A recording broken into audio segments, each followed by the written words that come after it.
Actor হওয়া হয়তো সহজ, কিন্তু হিরো হওয়া কঠিন। মুভি করলেই সেই মুভি সবার পছন্দ হবে এমন না, বাট খারাপ হলেও অভিনয় চালিয়ে যেতে হবে, তবে সে হিরো হতে পারবে। কথা বলছিলাম আনন্দ দেবরকন্ডার ব্যাপারে। এবছরে তার বেবি নামে একটা মুভি বের হয়েছিল, যেটা অসাধারণ পারফর্ম করেছে, হিট হয়েছে, অনেক ভালো লেগেছে। তারপর তার এই নতুন মুভি বের হয়েছে, যেটা নিয়ে আজ আমি কথা বলতে চলেছি। মুভির কাহিনী অ্যাভারেজ, জানি না আপনাদের কতটা মনে ধরবে, বাট আমি ট্রাই করব বাবার দরবার থেকে যেন খালি হাতে ফিরতে না হয়। মুভির লোকেশন ঠিক ছিল, যা সাউথ মুভিতে বরাবরই থাকে। হিরোর সঙ্গে হিরোইন রয়েছে, তাই হালকা রোমান্সের তাড়কা লাগিয়েছে, কিন্তু তাই বলে কোনো ধরনের বোল্ড নিউডিটি বা ভালগার সিন নেই, সো সবাই মিলে এনজয় করতে পারবেন। কাহিনী একটু লম্বা, কিছু কিছু জায়গায় হুট করে সিন চলে আসবে, তাই মনোযোগ না দিলে মাথার উপর দিয়ে যাবে। এই জন্য পারলে হেডফোনটা গুজিয়ে ঘরের বাতি নিভিয়ে ভিডিও যান চালিয়ে, তাহলে আরো ভালো লাগবে।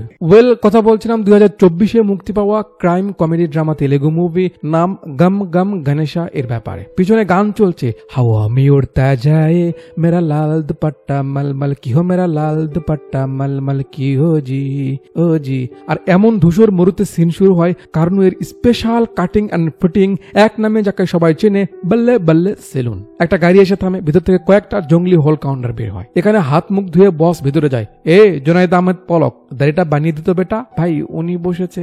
আরে কে তুই, চর এখান থেকে। জোর খাটাতে চায়, যে বসেছে তাকে ভয় দেখাতে থাকে। এর মাঝে বাইরে তার লোকেরা চিলে ওঠে, ভাই এটা প্ল্যান। বাস ড্রামের ভিতর থেকে লোকজন বের হয়ে এদের মারা শুরু করে, আর এখানে কাকুর একটা চটকানা দিয়ে বের করে দেয়। মারামারি ছেড়ে পয়েন্টে আসি। যে লোকটা মারার প্রস্তুতি নিচ্ছে তার আসল নাম রাজ আর্জুন, এখানে কিশোর রেড্ডি। এই এলাকায় তার বাবা ছিল এমএলএ। বাবা মারা গেছে, তাই আবার ভোট হবে, যেমনটা আমাদের দেশে এখনো হবে। তার বাবা ছিল স্বতন্ত্র প্রার্থী, বাবার জায়গায় সে এখন দাঁড়িয়েছে। আর যাকে মারছে এ রেড্ডির বিরোধী পক্ষ, মানে সরকারের পক্ষ থেকে যে দাঁড়িয়েছে তার শালা। রেড্ডি একে মারে যাতে দুলাগাই ভয় পেয়ে তার নাম উঠিয়ে নেয়, মেরে মরে চলে যায়। আর সিন কাট করে চলে আসে হায়দ্রাবাদে। ক্যামেরা এখানে অনেক কিছু দেখায়, বলে বোঝাতে পারবো না, তার চেয়ে আমি বকবক করি। আর কি সিন চলছে আপনারা দেখে ব্যাপারটা বোঝার চেষ্টা করুন। কি দেখেছেন, বুঝেছেন?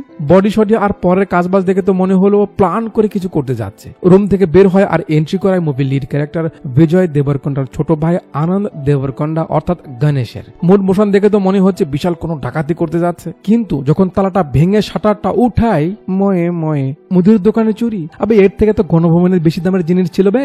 গণেশের সঙ্গে তার বন্ধু হাইব্রিড জাতের পাশা ভাই, কবরস্থানের কালিয়া। ভাই এমন সস্তা চুরি আর কতদিন? বড় কি কোনো প্ল্যান তোর মাথায় আসে না? আবে কাজ কর, মাল সামান সব উঠাবে, পুলিশের গাড়ি এসে থামে। আবার ময়ে ময়ে, কিরে এত রাতে দোকান খোলা কেন?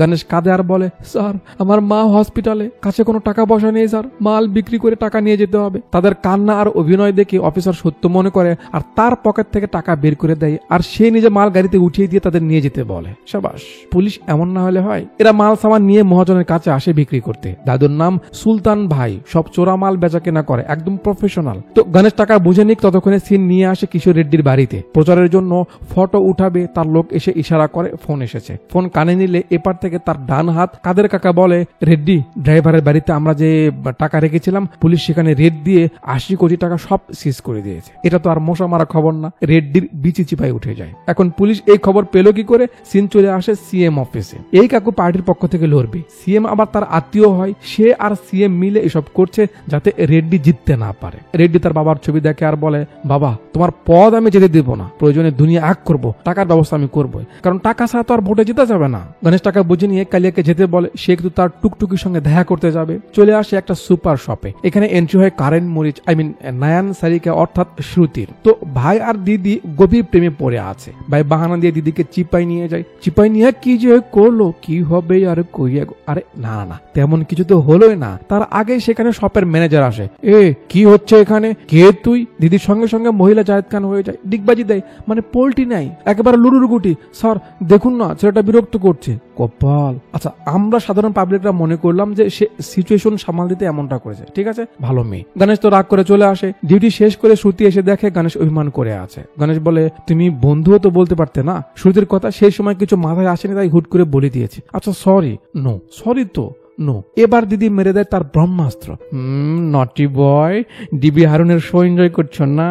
যাক, যা আবার হয়েছে, এখন কি আর রেগে থাকা যায়? রাগ হলো শেষ, রোমান্স হলো শুরু। নাচা গানা চল রহি, নিয়ে নাম গুরু। তো তারা দোলাদলি করতেই পারে, সে অধিকার রয়েছে। চলুন আমরা একটু তারপরে যাই। গান শেষে গণেশ ক্যানটা লাথি মারে আর সেটা দিয়ে সিন নিয়ে আসে রেড্ডির কাছে, যে টাকা হারিয়ে ভোটের চিন্তায় পড়ে গেছে, সামনে কি করবে। কাদের বলে সঞ্জয়ের কাছে কি আমরা চাইতে পারি না, সে তো হেল্প করতে পারে। সঞ্জয় একসময় রেড্ডির পার্টনার ছিল, কোনো কারণে আলাদা হয়ে গেছে নাকি কি সম্পর্ক বুঝতে পারে না, সম্পর্ক সূত্র দেখানো হয়নি। ক্যামেরা সেই সঞ্জয়কে দেখায়, রেড্ডির ফোন আসে তার কাছে। রেড্ডি তার থেকে টাকা চায় 100 কোটি। সঞ্জয় প্রথমে ভয় পায়, কারণ রেড্ডি সরকারের বিপক্ষে দাঁড়াচ্ছে। তারপরেও রেড্ডি যেহেতু বংশগত টাকাওয়ালা, তাই সঞ্জয় টাকা দিতে রাজি হয়। বাট টাকা নিতে হবে মুম্বাই থেকে, আর নিয়ে যাওয়ার দায়িত্ব তার, সে কোনো রিস্ক নেবে না। শুনে রেড্ডি খুব খুশি, কারণ এটা তার জন্য খুব জরুরি ছিল। রেড্ডি বলে, টাকা তো জোগাড় হলো, কিন্তু নিয়ে আসবে কি? আমার সব লোকের উপর ওরা নজর রেখেছে, এমন কাউকে এই কাজ দিতে হবে যার উপর ওদের সন্দেহ আসবে না। কাদের বলে, ঠিক আছে আমি দেখছি। সিন কাট করে সেন্ট্রাল জেলে আসে, আর এখানে যে মারছে সে হলো মুভির অন্য আরেক ক্যারেক্টার রুদ্রা। যাকে মারছে তার লোকজন এসেও তাকে ধরে কেলায়, আর এর মাঝে জেলার এসে বলে, হে রুদ্রা, তোর জামিন হয়ে গেছে, চল বের হয়ে আমাদের মুক্তি দে। রুদ্রা বের হয়ে যাচ্ছে, জায়েদ খান হুমকি দেয় সে তার পিছু ছাড়বে না। আবে চল দেখা যাবে। রুদ্রা জামিন করালো কে? কাদের, মানে এই সেই লোক যার মাধ্যমে রেড্ডি মুম্বাই থেকে টাকা আনাবে। রেড্ডি রুদ্রাকে সব খুলে বলে, এই ব্যাপার কি করবে বলো। রুদ্র সময় নেয় যে সে রাতে ভেবে কাল প্ল্যান নিয়ে তার সঙ্গে বসবে, ঠিক আছে। ওদিকে এই শেষরা চোরেরা এরিয়া নিয়ে ঝগড়া করতে শুরু করেছে, ওই এরিয়াতে নাকি এ চুরি করেছে। আবে তোরা আবার চোর। সুলতান ভাই তাদের সমাধান করছে। এর মাঝে কালিয়ার চোখে পড়ে শ্রুতি ম্যানেজারের গাড়ি থেকে নামলো। গণেশকে ব্যাপারটা দেখায়, গণেশ নর্মালি নাই। পরের দিন রুদ্রা রেড্ডির বাড়িতে আসে, বাকি কাজ সেরে রেড্ডি সবাইকে বিদায় করে দেয়। কাদের গেট লাগিয়ে দেয়, কারণ ব্যাপারটা কনফিডেন্সিয়াল থাকতে হবে। তারপর রুদ্রা প্ল্যান বলে যে ভাই, আগের বারের মতো এবারও আপনি গণেশ উৎসবের আয়োজন করবেন। রেড্ডি বলে, আরে ভাই, আমার টাকার চিন্তায় ঘুম হচ্ছে না, কিসের উৎসব? রুদ্রা বলে, আমরা মূর্তি আনবো মুম্বাই থেকে। এবার রেড্ডির মাথায় ঢোকে, ইন্টারেস্টিং, সামনে বল। রুদ্রা প্ল্যান বলে, কি বলে শোনায় না, কারণ সেগুলো তো আমরা দেখতেই পাবো। রেড্ডি সঞ্জয়ের সঙ্গে কথা বলে, সঞ্জয় তার লোকের সঙ্গে আলাপ করিয়ে দেয় হাজারির সঙ্গে, আর রেড্ডি তাদের সঙ্গে রুদ্রার আলাপ করায়। কথা ফাইনাল হয় 3 দিন পর এরা এখান থেকে ট্রাক নিয়ে যাবে মূর্তি নিয়ে আসতে। রেড্ডি খুব খুশি রুদ্রার উপর, তাকে পাশে থাকতে বলে, সে তার লাইফ বানিয়ে দিবে। তো এরা এদিকে প্ল্যান বানাক, ওদিকে মাঝে 2 দিন কেটে গেছে, গণেশ শ্রুতির দেখা পায়নি। আজ খবর পেয়েছে তার নাকি বিয়ে হচ্ছে। কেমনটা লাগবে? ছেলের মাথা ঘুরছে, তাই একটু বিড়ি খাচ্ছে, কিন্তু সে যে খোর না তা ঠিকই বোঝা যাচ্ছে। গণেশ মনে করে শ্রুতিকে জোর করে হয়তো বিয়ে দেওয়া হচ্ছে, কারণ সে তো তাকে ভালোবাসে। গণেশ রাগ করে বাড়ির ভিতরে ঢোকে, আজ সব শেষ করে দেব। কিন্তু যা হয় তা দেখে তার হুঁশ উড়ে যায়। শ্রুতি মহা খুশিতে ওই ম্যানেজারের হার গলায় পড়ছে। এমনি কি বলেছিলাম, লুডুর গুটি। বেচারা গণেশের আবার ময়ে। পরদিন সুযোগ মতো গণেশ শ্রুতির সঙ্গে দেখা করে। শ্রুতিও তাই বলে যে জোর করে তাকে বিয়ে দিয়েছে, সে তো করতেই চাইতো না। তারপর আসে সেই ইন্টারন্যাশনাল চাপাবাজি ডায়লগে। শ্রুতি বলে, দেখো আলম, তোমার মতো এমন হিরো আমি কি করে সার্ভাইভ পারি বলো? আমিই খারাপ আলম, আমার মতো মেয়ে তোমার যোগ্য লয়। তুমি আমার থেকে আরো ভালো কাউকে পাবে, আমাকে ক্ষমা করে দিও আলম। মাস্টার আরেকবার বাজাও। ময়ে একটু কানাকাটি করার পর এবার গণেশ ডায়লগ মারে, আরে ও মাতারি, চলে যায় এখান থেকে, শালা ইচ্ছেধারী নাগিন। আরে তো গো নাহান মাইয়েগো লাগিয়া নাসার সাইন্টিস্ট আজ সেফুদা হয়ে গেছে। শালা আজকে বুঝলাম কেন বাপ্পারাজ দুদু নদীর পার দিয়ে দৌড়াদৌড়ি হতো। দেখিস তোর থেকে ভালো মাইয়া যদি একখান বিয়ে না হরছি, হেলে মুই জায়েদ খান হয়ে যাবো। লাগছে মাতারে, লাগছে। সত্যি বলাতে এবার দিদি রেগে যায়, আরে যা যা যা, আসছে। বরিশালের কথা বলাতে অনেকেই হেল্প করেছে, তাদের ধন্যবাদ। শ্রুতির উপর রাগ করে তো গণেশ তাকে যা তা বলে সেখান থেকে চলে আসে। বাট আসলে তার খারাপ লাগে যে সেই ছেলেটা যদি তার থেকে স্মার্ট হতো, সুন্দর হতো, একটা কথা ছিল, জাস্ট টাকা বেশি, তাই সে তাকে ছেড়ে তাকে বিয়ে করলো। এটা আসলেই কষ্টের। বাকি প্রথম প্রেম সবসময় ভুল মানুষের সঙ্গেই হয়, তার প্রমাণ তো আপনারা পেয়েছেন নাকি? জি, আপনাকেই বলছি। হয়েছে, তার কথা আর মনে করতে হবে না, মুভিতে মনোযোগ দিন। গণেশের জিদ ওঠে, ঠিক আছে এবার টাকা কামাবো। কালিয়া সবসময় বলে বড় কিছু করতে, এখন সে করবে, কারণ বুঝে গেছে টাকা থাকলে লাইফে অনেক কিছু পাওয়া যায়। চল বড় কিছু করি। চলে আসে সুলতান ভাইয়ের কাছে। সেই সময় কালকি 2989 এডির জায়েদ খান, নাম আরুন সুতারিয়া জুয়েলার্সের একমাত্র বিগড়ে যাওয়া পোলা, ভাইয়ের কাছে লোক চাইতে এসেছে, যাকে দিয়ে সে তার বাবার দোকান চুরি করাবে। সুলতান ভাই রাজি হয় না, বলে তুই অন্য কারো কাছে যা। আরুন বলে, অন্য কারো কাছে গেলে আমার বাবার কাছে খবর পৌঁছে যাবে, আপনি একটা ব্যবস্থা করুন, যত টাকা লাগে আমি দিব। সুলতান ভাই রাজি হয় না, মাঝখান থেকে গণেশ রাজি হয়ে যায়। বেশি টাকা কামানোর জন্য ভাইয়ের কাছে এসেছে রাস্তা খুঁজতে, এসে এসব শুনেছে। গণেশ বলে সে এই কাজ করতে রাজি। সুলতান বলে, এই গণেশ বুঝতেছিস না তুই? গণেশের বিশ্বাসের কথা, সে করবে, তার টাকা লাগবে, ঠিক আছে তোরা ডিল কর, আমি এসবের মাঝে নেই বলে দাদু সেখান থেকে চলে যায়। আরুন দুজনকে নিয়ে চলে আসে চিপায়, তারপর বিড়ি লাগায় আর প্ল্যান বলে কি কি করতে হবে। দোকান অমুক জায়গায়, তোমরা তো চেনোই। এই কয়টা দোকান বন্ধ হয়, দোকান বন্ধ হওয়ার পর নাইট গার্ডরা আসতে 30 মিনিট সময় লাগে। এর মাঝে মাত্র 2 জন গার্ড সেখানে থাকে, সারাদিন কাজ করে তারা ক্লান্ত, বেশি কিছু করতে হবে না। ঠিক অমুক সময় একজন গার্ড বিড়ি খেতে যায়, এই ফাঁকে তোমরা ভিতরে ঢুকবে, মেন রুমে আমার বাবা থাকবে, তার কাছে গিয়ে বলবে গত 2 দিন আগে যে ডায়মন্ড এসেছিল সেটা নিতে, প্রয়োজনে একটু ভয় দেখাবে, গান চালাতে পারো? এরা বলে না। আচ্ছা সমস্যা নেই, জাস্ট ভয় দেখাতে ইউজ করবে, এই ঠিকানায় গিয়ে এই কার্ড দেখাবে, তাহলেই দিয়ে দিবে। এই কাজের জন্য যা যা লাগবে আমি দিব, আর কাজ শেষে তোমরা পাবে 40 লাখ। শুনি তো এরা টাস্কি, এ কি বলে, এমন কাজই তো এরা খুঁজতেছিল। কালিয়া বলে কিন্তু তোমার বাবার দোকান চাইলে তো তুমি নিজেই সরাতে পারো। আরুন বলে বাবা আমাকে দেখতে পায় না, আর ডায়মন্ডের ইন্স্যুরেন্স করা আছে, চুরি হলে আমরা তার টাকা পেয়ে যাব, আর ওইটা হয়ে যাবে আমার, যার মূল্য 70 কোটি। মাই গো মাই। পরের দিন থেকে আমরা দুজনের প্ল্যান দেখানো শুরু করে। রুদ্রার তো লোক লাগবে, তার যে লোকগুলো বিভিন্ন জায়গায় ছড়িয়ে ছিটিয়ে ছিল তাদের খুঁজে জমা করতে শুরু করে। গণেশ যায় সেই দোকানে, কার্ড দেখালে এভাবে রুটির মাঝে পেঁচিয়ে গান দিয়ে দেয়। বাহ। রুদ্রা তার লোকদের রেড্ডির সঙ্গে দেখা করায়, গণেশ ভিডিও দেখে কিভাবে গান চালাতে হয়, তারপর একটা গাড়ি নিয়ে নেয়। রুদ্রা যে টাকা পায় সেগুলো বাড়িতে পাঠায়। গণেশ চুরির আগে দোকানে গিয়ে ঘুরে ঘুরে দেখে, আর আরুন প্ল্যান করে তাকে দেখায় তার বাবার কেবিন কোনটা। এরা এদের মতো প্ল্যান করছে, মাঝে আবার নাগিনীকে দেখে বাইরে একটু পুরনো প্রেম জেগে উঠেছে, আর তার উপর রাগ করে গান শুট করা শিখছে। রুদ্রা বড় একটা ট্রাক নিয়ে নেয়, তারপর রেড্ডিকে দেখায় কিভাবে তারা প্ল্যান এক্সিকিউট করতে যাচ্ছে। সব প্ল্যান শেষ, এবার ট্রাক নিয়ে রুদ্রা যাবে মূর্তি নিতে। রেড্ডি বারবার বলে দেয়, এ রুদ্রা আমি শুধু তোকে ভরসা করি, তোর লোকদেরও কিন্তু আমি ভরসা করি না। রুদ্রা আশ্বাস দেয়, ভাই চিন্তা করো না, ওরা এই ব্যাপারে কিছু জানে না। বিদায় আদায় নিয়ে ট্রাক রওনা দেয় মুম্বাইয়ের উদ্দেশ্যে। ওদিকে এদেরও প্রস্তুতি নেওয়া শেষ। রুদ্রা পরের দিনে চলে আসে মুম্বাই হাজারি ভাইয়ের কাছে, যে মূর্তির কাজ করে সঞ্জয়ের খাস লোক। এই যে পিকচারে দেখছেন হাজারির ম্যানেজার, সে তাকেই ভরসা করে। রুদ্রা তার লোকদের এখানে থাকতে বলে হাজারির সঙ্গে সাইডে যায় মূর্তি দেখতে। হাজারি রুদ্রাকে মূর্তি দেখায়, অনেক বড় আর সুন্দর করে বানানো হয়েছে, এখানে সব টাকা রেডি করা হচ্ছে। এভাবে সাইজ করে মূর্তির ঠিক পিছনে জায়গা বানানো হয়েছে, তার ভিতরে রেখে প্লাস্টার করে তারপর কাপড় পরিয়ে দেয় যাতে কেউ সন্দেহ না করতে পারে। ব্যাস সামান রেডি, সব ঠিকঠাক আছে, চলো গাড়িতে উঠানো হোক। লোকজন দিয়ে গাড়িতে উঠিয়েই নাই। হাজারি ছোটকে মূর্তির কপালে একটা চিহ্ন দিতে বলে যাতে সৌন্দর্যটা আরো বেড়ে যায়। সব ঠিকঠাক আছে, চাটা খেয়ে চলে যাবে। যেই রুদ্রা চায়ের কাপে চুস্কি দিতে যাবে তার উপর হামলা হয়। গুলি করলো কে? ওই যে জেলে যাদের সঙ্গে সে মারামারি করেছিল তারা এসেছে, এরাও হামলা করে। হাজারি পিচিকে দেখতে বলে সেও তাদের সঙ্গে যায়। দুই পক্ষ থেকে উদুম গোলাগুলি চলছে। চলতে চলতে একটা বুলেট এসে হাজারির পায়ে লাগে, সে তাকে রেখে ওদের দেখতে বলে। রুদ্রা আর তার লোকেরা সবাইকে সাইজ করে দেয়, সবাইকে মেরে ফেলে। তারপর মূর্তি বেঁধে বুঝে নিয়ে বিদায় আদায় নিয়ে সেখান থেকে চলে যায়। আর এর সঙ্গে বেলা গড়িয়ে সিন রাতে এদের কাছে আসে। পার্টিরা পৌঁছে গেছে জায়গা মতো, যেমন আরুন বলেছিল গার্ড বিড়ি খেতে যাবে, সে চলে যায়। আর এর ফাঁকে এরা ভেতরে ঢোকে। গণেশ সিকিউরিটি মেশিনের বাহির দিয়ে যায়, কিন্তু কালিয়া ভেতর দিয়ে যাওয়াতে এই গার্ড জেগে ওঠে, এই সেরেছে। আজ বুঝি কি হয়। গার্ড যে মোশন নিয়ে এদের দিকে আসতে থাকে, এরা তো ভাবে আজ বুঝি সব শেষ, কিন্তু কি হলো, সে চেক করে এদের ছেড়ে দেয়। মানে ঘুমের ধান্দায় তার মনেই নেই ডিউটি শেষ, এটা রাত হয়ে গেছে। যাক, এরা ভেতরে আসে। আরুনের বাপ তার রুমেই ছিল, এরা ঢোকে। হাত মারুন, হাত খাড়া করুন। 2 দিন আগে যে মালয়েশিয়ান ডায়মন্ড এসেছিল সেটা বের করুন। কাকু তাদের কথা বলা আর গান ধরা দেখেই বলে, দেখো তোমরা মনে হচ্ছে প্রথম গান ধরেছ, কুল হও, আমি টাকা। বলতে বলতে সে সিকিউরিটি অ্যালার্ম বাজিয়ে দিবে, এরা বুঝতে পারে কোনো চালাকি নয়, চুপচাপ দিয়ে দিন। কাকু এবার ভয় পায় আর মালটা বের করে দিতে দিতে সিকিউরিটি অ্যালার্মের দিকে হাত দিতে থাকে। গণেশ বুঝতে পেরে না করতে করতে ডায়মন্ডটাও হাতে নেয় আর কাকুকে শুটও করে দেয়। আবে তেলাপোকা, এটা কি করলি? সিকিউরিটি অ্যালার্ম তো বাজে, কিন্তু কেউ সেখানে নেই, এটা কোনো কথা হলো? এরা সব থেকে বের হয়ে সেখান থেকে কেটে পড়ে। কালিয়া তো ভয় পাচ্ছে, এটা সে কি করলো। আরুন ফোন করে বলে কাজ হয়েছে কেনা? হয়েছে, অমুক জায়গায় এসো। ওদিকে এরা একটু এখানে থেমে বিড়ি টিড়ি খাচ্ছে। গণেশ এসে এখানে থামে। কালিয়া তো তার চিন্তায় আছে। এর মাঝে গণেশ তাকে আবার একটা ধামাকা দেয়, এ মামা যদি এটা আমরা বিক্রি করি তাহলে তো কাজ হয়ে যাবে, ওকে কেন দিতে যাবো? কালিয়া ভয় পায়, ভাই কি বলছিস এসব? একে তো ওর বাপকে গুলি করেছিস, আরুন আমাদের ছাড়বে না। গণেশ বলে, আবে আরুন কিছু করতে পারবে না, কারণ সেই তো আমাদের ভাড়া করেছে, ও কিছু করলে আমরা কি চুপ থাকবো? আমরা তো সব সত্যিটা বলে দেবো। কালিয়া রাজি হয় না। এর মাঝে আরুন এসে যায়। আরুনও কম হারামে না, সেও প্ল্যান বিয়ে রেখেছে, এদের থেকে ডায়মন্ড নিয়ে এদের মেরে দিবে যাতে ওরা পরে ব্ল্যাকমেইল করতে না পারে। এই জন্য যদু আর কদুকে হায়ার করেছে। আরুন আসে, মাল কই দে। গণেশ কালিয়াকে বলছে, জাস্ট তুই ইশারা কর, রাজি হ, দেখ আমাদের লাইফ পরিবর্তন হবে। একটু ভেবে গণেশ ডায়মন্ডটা দিতে যাবে। কালিয়া বলে, ভাই চল। ব্যাস খেল পাল্টে যায়। গণেশ গেটটা লাগিয়ে দিয়ে গাড়ি সেখান থেকে টান দেয়। আরুন বুঝতে পারে, গেট খোল।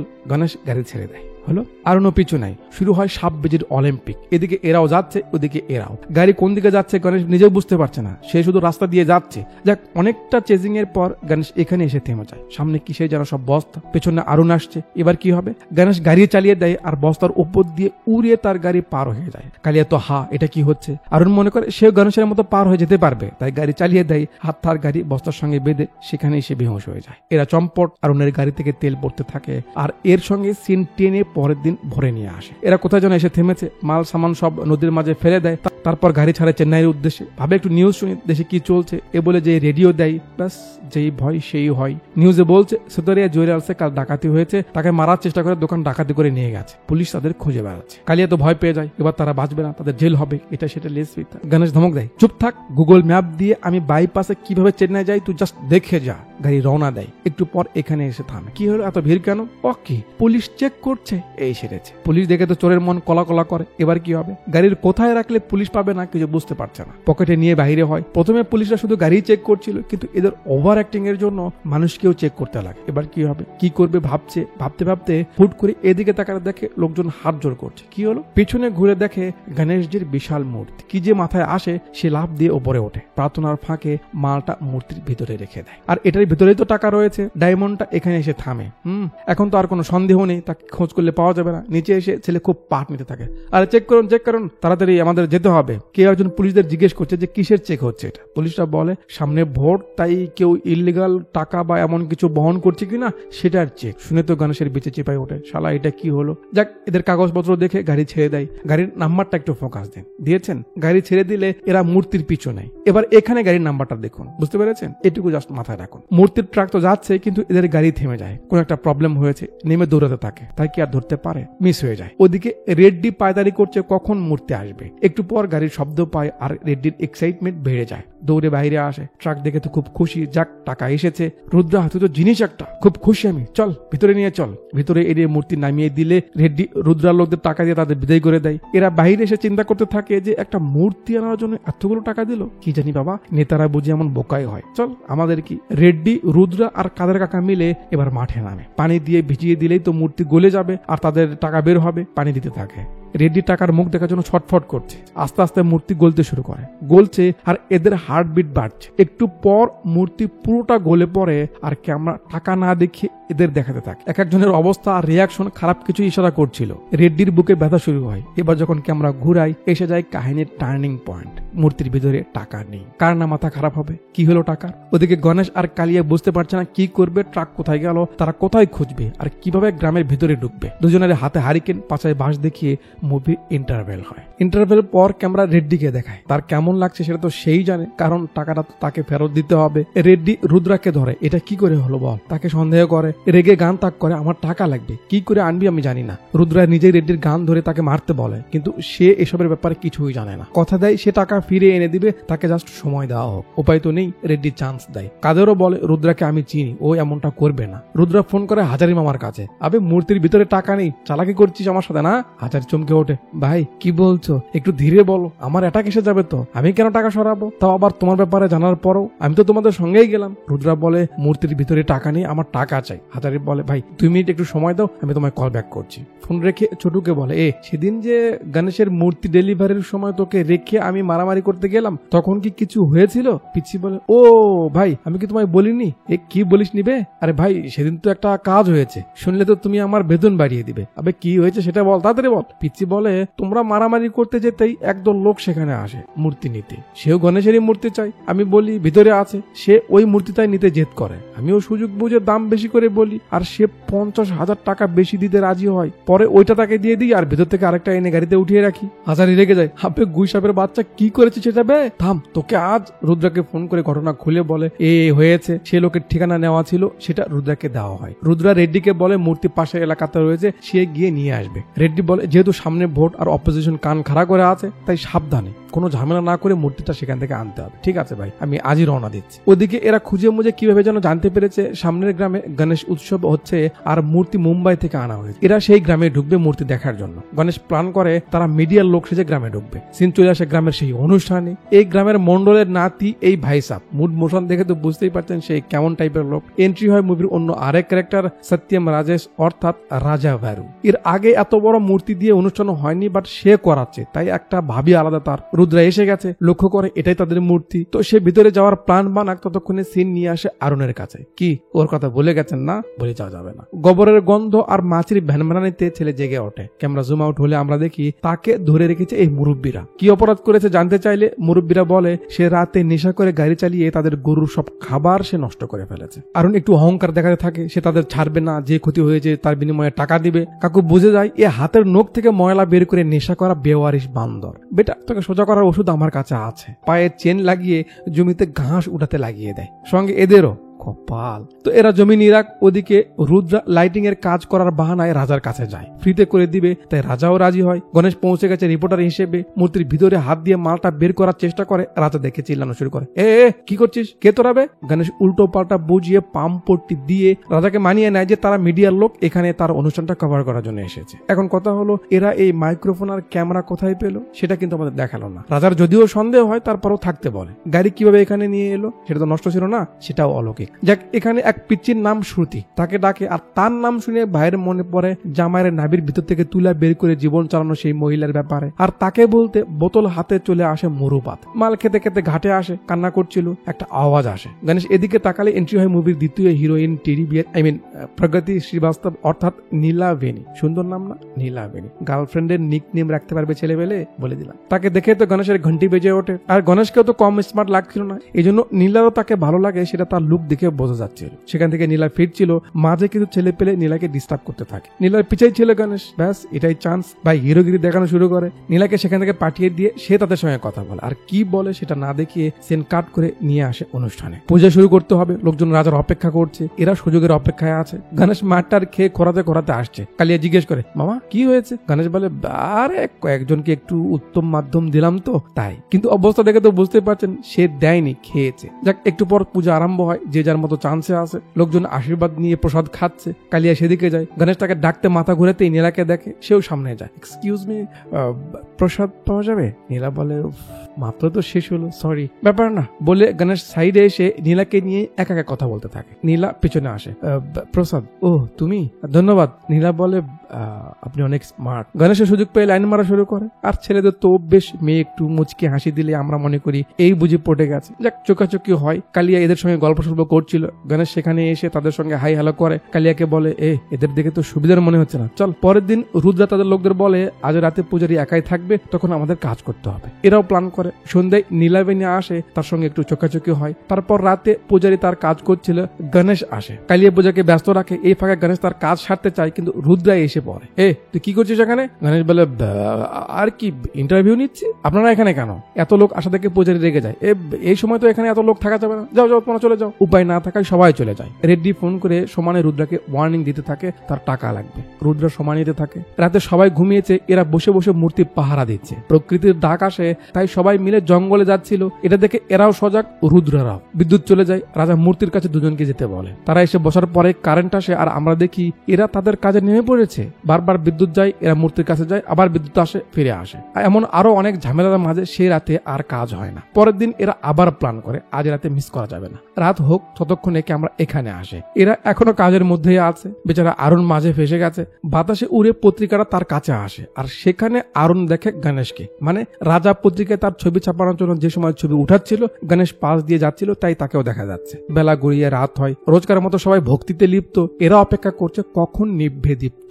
এর মাঝে একটা লোক এসে খবর দেয়, গোশালায় আগুন লেগেছে, সবাইকে যেতে হবে। লোকজন তো যাচ্ছে। রাজা সবার সঙ্গে রুদ্রাকেও যেতে বলে, কারণ সে একটু লম্বা চওড়া আছে। রুদ্রা আবার গণেশকেও ফাঁসিয়ে দেয়, তাকেও সঙ্গে নিতে বলে। সবাই মিলে চলে আসে এখানে। জোর করে এদের ভিতরে পাঠিয়ে দেওয়া হয়। এরা ভিতর থেকে গরু বের করে আনে। শেষে একটা বাছুর ছাড়া পড়ে, বাট কেউ যেতে চায় না, কারণ আগুন বেশি হয়ে গেছে। গণেশ ভেজা বস্তা পিঠে নিয়ে সে রিস্কটা নেয়। নীলা তো টেনশন করছে, না জানে কি হয়, বাট গণেশ সেফলি বের করে আনে বাছুরটাকে। লোকজন সবাই খুশি। নীলাবেণীর বাপ তো আরো খুশি। আর এই খুশিতেই দুজনের মাঝে যেটুকু দূরত্ব ছিল সেটা মিটে যায়। ক্যামেরা একটু তাদেরই ফলো করে, লুকোচুরি খেলতে খেলতে এদের মাঝে ভালোবাসা হয়ে যায়। গণেশ নীলাদের বাড়িতেও যাওয়া আসা করে, মানে ছেলে ফুল সুযোগ পেয়েছে, ফুল এনজয় করছে। রেড্ডি আবারও ফোন করে রুদ্রাকে ধমক টমক দেয়। রুদ্রা বলে কাল ফাইনাল খেলা খেলবে।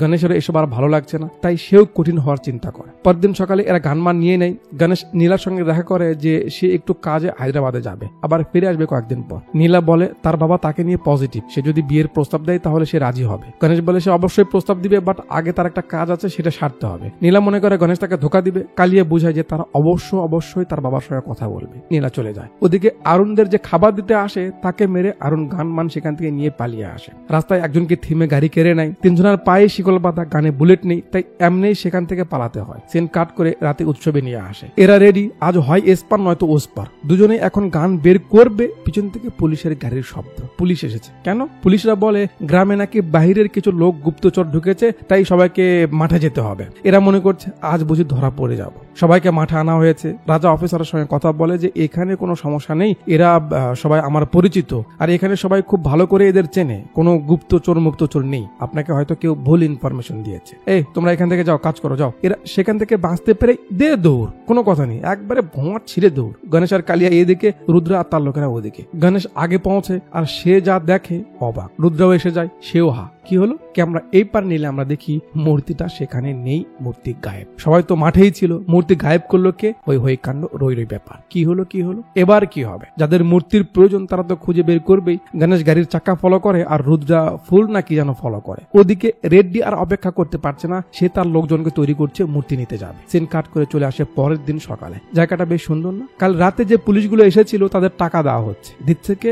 রাজা বাবু। কেন? কারণ তারা লোকজনকে মাঠে কিছুক্ষণ সাজিয়ে রেখেছিল, সেই ফাঁকে রাজা মূর্তিটা টান দিয়ে এখানে এনেছে। এখন রাজা কেন মূর্তি চুরি করলো সামনে দেখুন। এই বাবার নাম চিদম্বরম, এলাকার খুব ফেমাস একজন সাধু। তার সঙ্গে রাজার কি সম্পর্ক?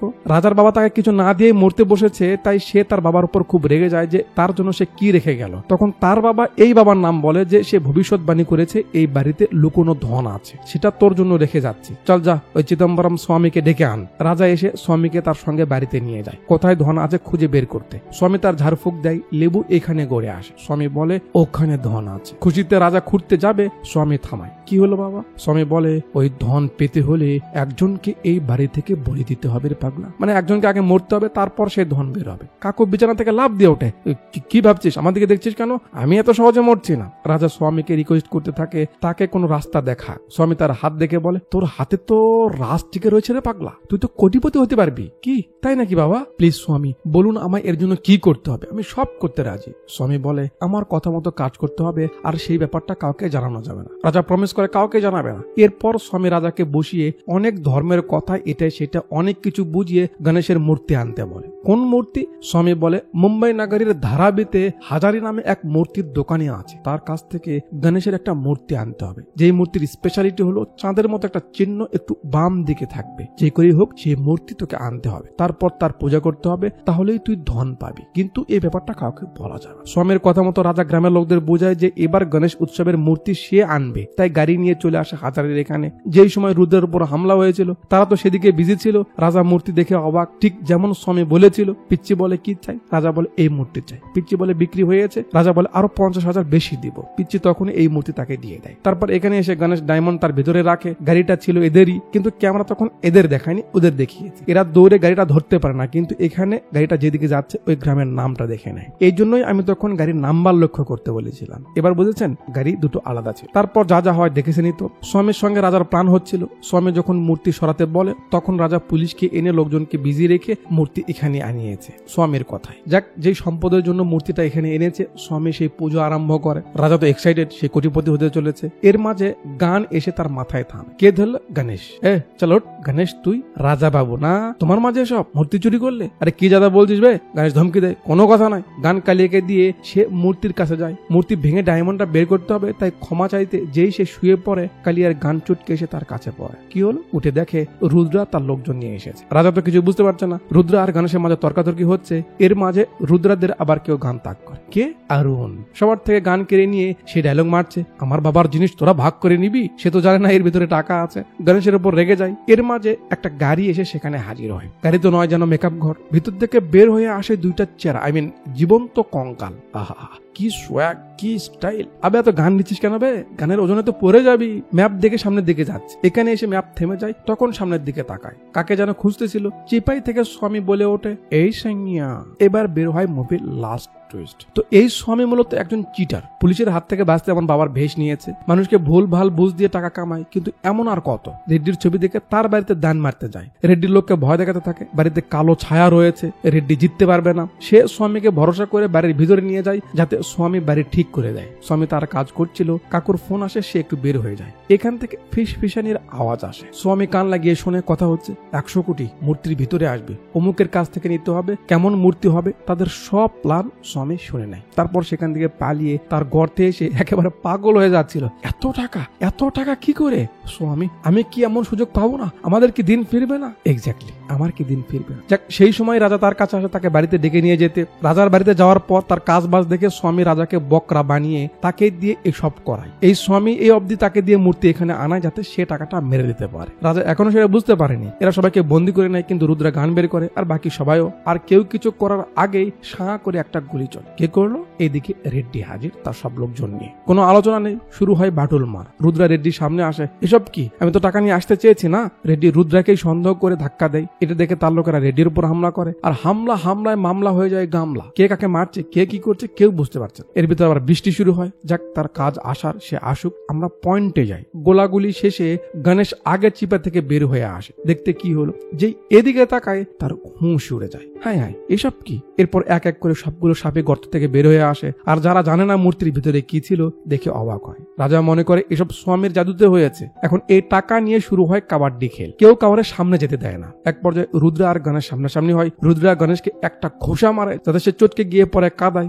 ওরে বাবা রে, শালা মাথাটা ভেঙে দিল রে। রাজা রেড্ডিকে ধরে, আরে রেড্ডি সাহেব, আপনি এখানে কি করছেন? রেড্ডি রাজাকে ঝাড়ি মেরে টাকার কাছে যায়। পরে গণেশ উঠে রুদ্রাকে মেরে বদলা নেয়। তারপর সে সেখান থেকে যেতে থাকে, বাট না, হাত উঠিয়ে সারেন্ডার করে। কি হলো? পুলিশ এসেছে। যাক, এবার অন্তত পুলিশ ঠিক সময় এসেছে। কিরে, সব চোর উচক্কা দেখে এখানে কি ভণ্ড বাবা? রেড্ডি সাহেব, এখানেই তাহলে টাকার খেল, সবাই জেলে যাবে। এই দুই কঙ্কাল বলে তারা মরে যাবে, তাও জেলে যাবে না বলে একজন ফটকা টান দিয়ে নেয়। আবে কি করেছিস বে? এটার পিন খুলে ফেলেছিস তো? ভয় সে ফটকা মারে চটকা, যেটা উড়তে উড়তে গিয়ে টাকার উপরে পড়ে। রেড্ডি টাকার কাছে যেতে চায়, তার লোকেরা থামায়, আর দেখতে দেখতে পটাকা ফুটে গিয়ে সব টাকা নষ্ট হয়ে যায়। সবাই তো হা করে আছে, এতগুলো টাকা। বেচারা রেড্ডির কথা ভাবুন, এখন তার কি হবে? এই সুযোগে গণেশ কালিয়াকে নিয়ে পালিয়ে যায়। রুদ্রা তার লোকদের নিয়ে পালায়, আর আরুণ এদের নিয়ে। পুলিশ এদের সবাইকে ধরে নেয়। আরুণ পালিয়ে তো যায়, কিন্তু ধরা পড়ে এই কাকুর হাতে। রুদ্রা ঠিক মতো পালিয়েছে, এরাও ঠিক মতো এসেছে। কালিয়া রেগে যাচ্ছে, এটা কি হলো? টাকার সময় সবকিছু শেষ, এখন কি হবে তাদের? গণেশ হাসতে থাকে,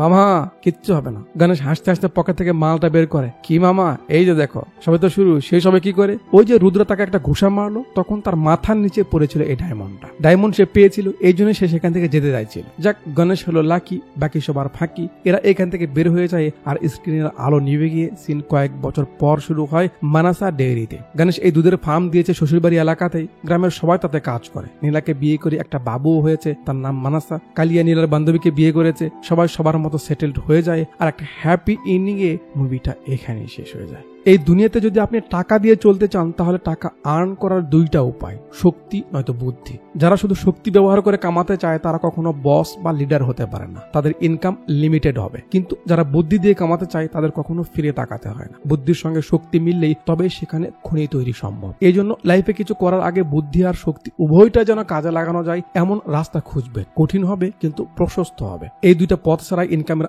আর কোনো পথ নেই। চাই আপনি যতটাই শর্টকাট নেন আর যতটাই লাকি হন। বাকি যদি টাকা ছাড়া দুনিয়াতে চলতে চান, টাকা ছাড়া বাঁচতে চান, তাহলে আপনার যা মন চাই করুন, সাধু হয়ে যান, যা ইচ্ছে করুন। আপনার মতো সুখীও কেউ নেই, আবার আপনার মতো দুঃখীও কেউ নেই। আরেকটা কথা, হিরো আলম, জায়েদ খান বা যাদের নিয়ে আমি মজা করি, আমি জানি এরা আপনার আমার চেয়ে অনেক ভালো মানুষ, বা আমার থেকে দামি। অন্তত হিরো আলম বস, আমি ভিডিওতে তাদের নাম জাস্ট মজার জন্য ইউজ করি, আপনিও সেভাবেই নিন। মজাটাকে সিরিয়াস নিয়ে কমেন্ট বক্সে এসে জ্ঞান বাবা হওয়ার দরকার নেই। ওকে, ভিডিও ডিসক্রিপশনে এই অদমের ফেসবুক আইডির লিঙ্ক রয়েছে, গিয়ে সেখানে একটু ফলো করে দিন। এমন কেন আপনারা সাবস্ক্রাইব করতে চান না, ফলো করতে চান না, লাইক করতে চান না? কমেন্টের কথা আর কি বলবো, টাকা তো লাগে না, জাস্ট ঘুতুর ব্যাপার, একটু ঘুতো মেরে দিবেন। আর ওপর যে বড়ি বিক্রি করা হয়েছে, ওইটা নিয়ে সিরিয়াস হওয়ার দরকার নেই, ওটা খাওয়ার দরকার নেই, ওটা জাস্ট একটা বিজনেস ডিল। আচ্ছা, এতক্ষণ পর্যন্ত আমাদের সঙ্গে থাকার জন্য আপনাদের সবাইকে অনেক অনেক ধন্যবাদ।